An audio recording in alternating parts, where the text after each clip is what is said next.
Thanks for joining us today. I'm interviewing Mark O'Day, who runs Oxygen Capital and is a director of PureGold Mining. PureGold Mining is going to be doing a webinar with us on the 19th at 2 p.m. Eastern Time. And although it's an unusual request to interview a director, I really wanted to get to know Mark O'Day a little bit better, and I think that you should too. So thanks for joining us today, Mark. I would really like to understand a bit about your career because having worked on Bay Street for 15 years, I've heard your name a lot, but we'd actually never met, I don't believe, until last week or 2 weeks ago when we first started talking about doing a webinar together.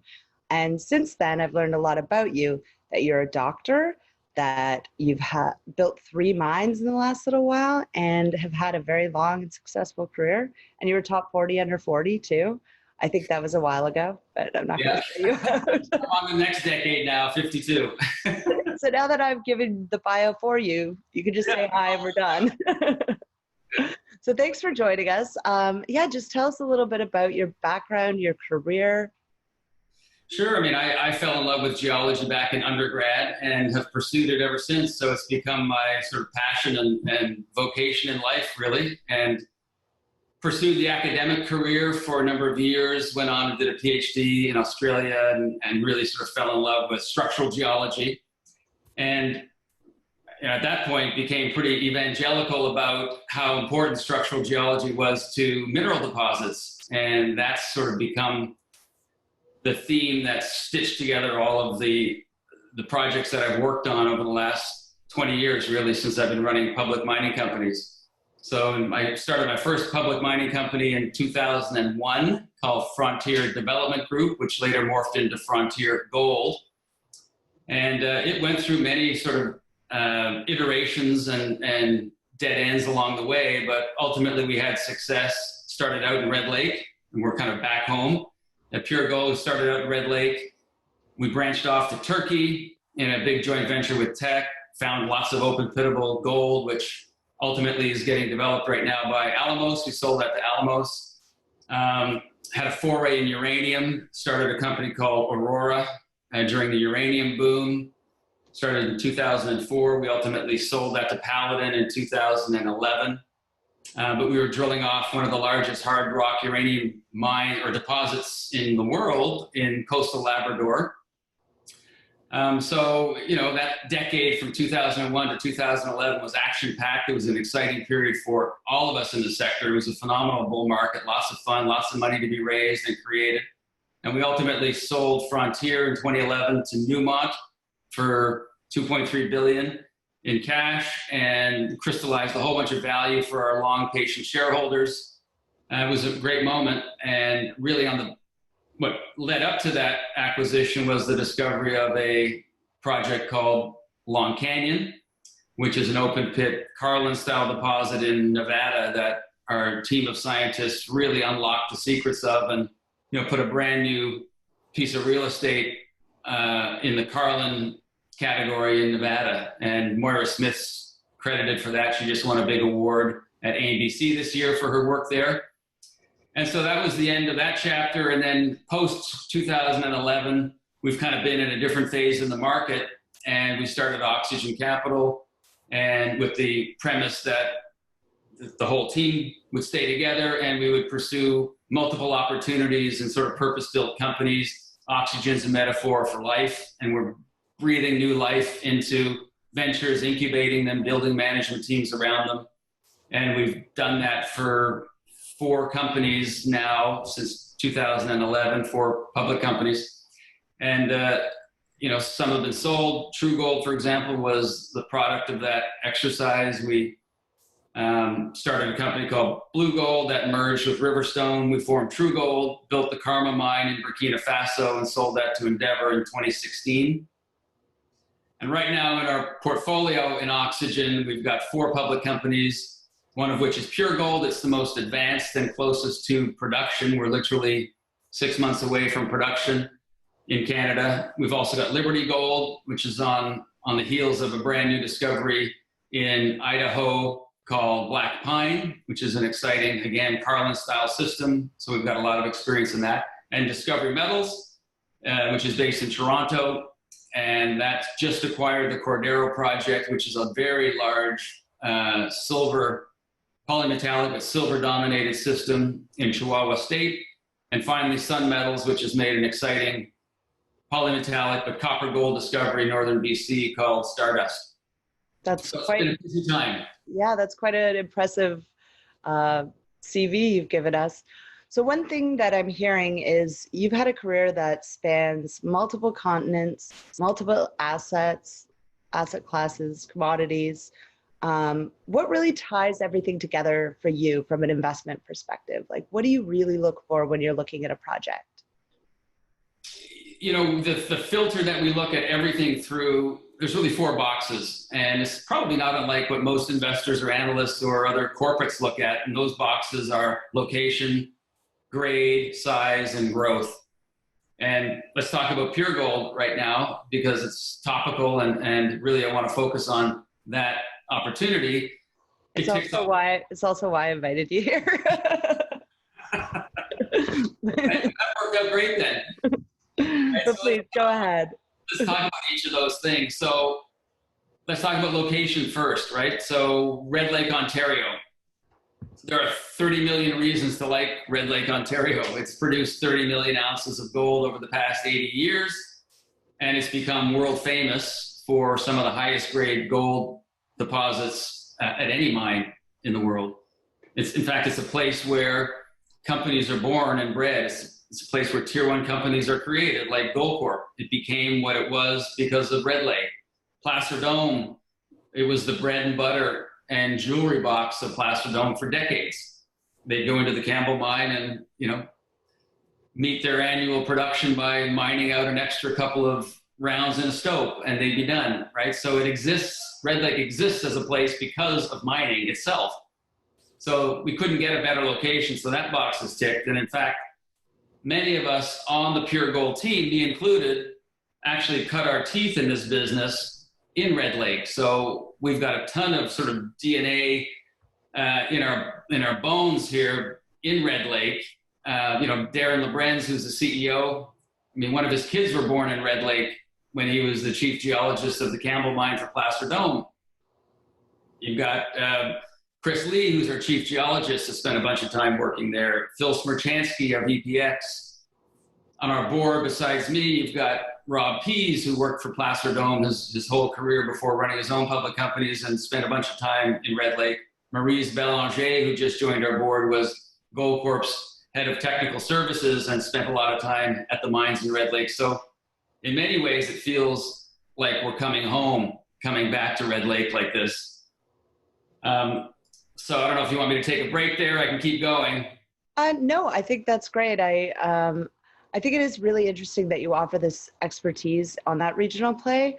One of the things that you said earlier on about oxygen, which really tweaked my interest, was you said it's all about breathing new life into projects. And I think that's exactly what you've done with PureGold. Do you want to talk a little bit about why you chose PureGold beyond the investment criteria that you listed, and what you've done to really develop the asset into the company it is today? Sure. Well, I think what's really unique and interesting about the types of projects that PureGold has, their Archean gold deposits is what they're called, is that they pack a huge punch for a relatively small footprint, and they have incredibly deep roots. So they continue for kilometers at depth. In fact, if you look at the Red Lake mine complex, now owned by Evolution, they're now mining at 2.5 kilometers depth. Our project, our reserves and resources only go down to 1 kilometer so far. So we've got 1.5 times more room to grow underneath the current reserves and resources just to catch up to what's being mined up the road at the Red Lake complex. And so kind of the thesis going into this was that the previous operators had barely scratched the surface and the real prize was left behind, which is so often the case in these historical operations, is that they mine something or they explore something in the context of a certain price environment and technology, and then it's done. But more often than not, you go back into these with fresh eyes and fresh science and a new commodity price deck, and you realize that the real prize is still there. And that's exactly what our team's done so successfully here. We've gone into this thing which was, theoretically mined out. And within 4 short years, we've now defined, through the great work of Darren and Phil and Chris, we now drilled off 2 million ounces in the measured and indicated category and 500,000 ounces in the inferred category. So all at a sort of collective grade of around 9 grams per ton, making it the 5th highest grade deposit now in Canada, 17th in the world. And, we've defined our first million ounces of reserves on our phase 1 mine plan, and we'll be in production before the end of the year. So if you look at the footprint of our gold system, it actually rivals the Red Lake mine complex up the road. We've got 7 kilometers of strike. Everything underneath us is open. They produce 20 million ounces. We've got 2.5 million ounces defined with all kinds of room to expand. I mean, it's not a big stretch to kind of extrapolate and say there really is potential here for a 10 million ounce ore body. We need to drill it off, but there's that potential. I think that's actually really interesting. We've talked multiple times about this now, is just the scalability of the project, the fact that it hasn't been explored at depth. And I think, like your plan in terms of, you're fully funded to scale, but you do have like a phased out plan.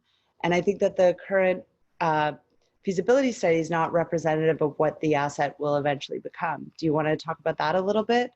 I agree totally. And so not only is our feasibility study done at a subset of our global resources, so the first million ounces, we basically ring-fenced the million ounces and said, okay, let's get in production on this and we'll convert the rest later and scale the project up.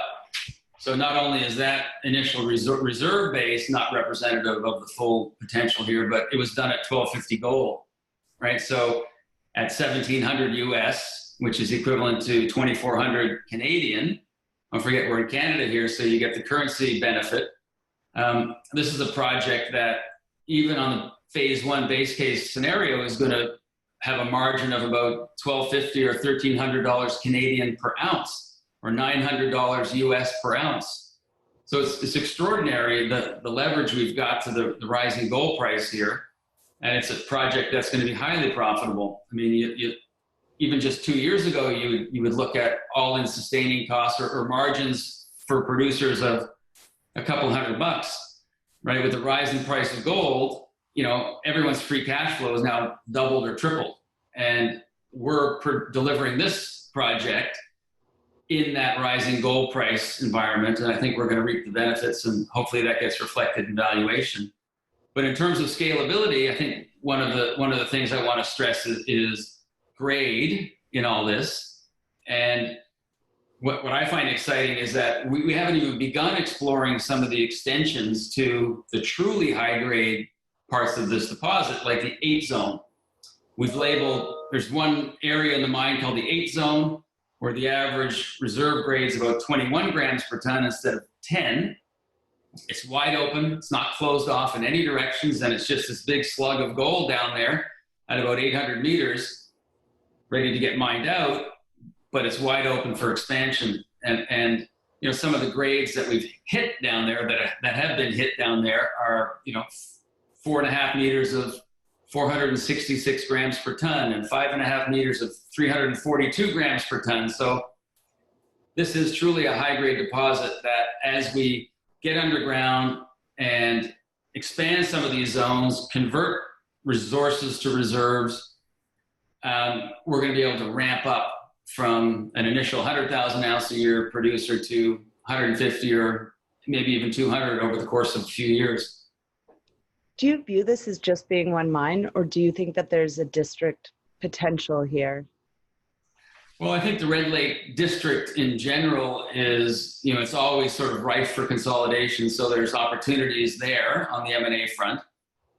But what PureGold has defined is enough of a base to create a multi-generational company. Okay, I think that gives me a better understanding of the growth potential with the company, which is also something I look for when I'm looking at an investment. As you know, I don't just invest in mining, I invest in almost every sector. And really, we overlap on a number of things. We always look at management, growth, which we hit on, catalysts, which you have, you're going into commercial production by year end, and value. And one of the things that I think is really interesting about PureGold is you're not getting value for the growth that we've talked about, but you're also not even getting value for what you've currently defined. Like when I look at you versus like your peer group average, call it junior producers, because you will be a junior producer within a year, like you're trading at half the multiples. So there's a lot of value just on the existing economics on the project. And then you've got this growth. You've got a lot of catalysts, near-term cash flowing, strong management track record. I think it's a very appealing project. So anything I'm missing here? No, I think you summed it up really well at the end there. And you know, we are a product of the phase in which we've just come through, right? The construction phases, boring phase of the curve, the value curve. There's two sweet spots in this business. There's discovery, which will remain in discovery, but we're beyond it in terms of where our project's at. And the next sweet spot is cash flow. So as we come through this construction phase into production, I mean, it's a well-trodden path with hundreds and hundreds of companies having gone through it over the last couple of decades. And it'll be a re-rating phase that makes it pretty attractive right now. And then once you have the cash flow, you'll be using that to expand at depth? Exactly. You redeploy that and we'll continue to scale this project up. Well, I think the only things that I really missed is reiterating the positive macro environment and the currency and being in a tier 1 jurisdiction and having a tier 1 asset. So thanks for taking the time to be grilled by me. I hope it wasn't too painful. It was great. No, it was very friendly. Yeah, and I'm really looking forward to having PureGold present for our group of investors on the 19th. So see you then. Thank you.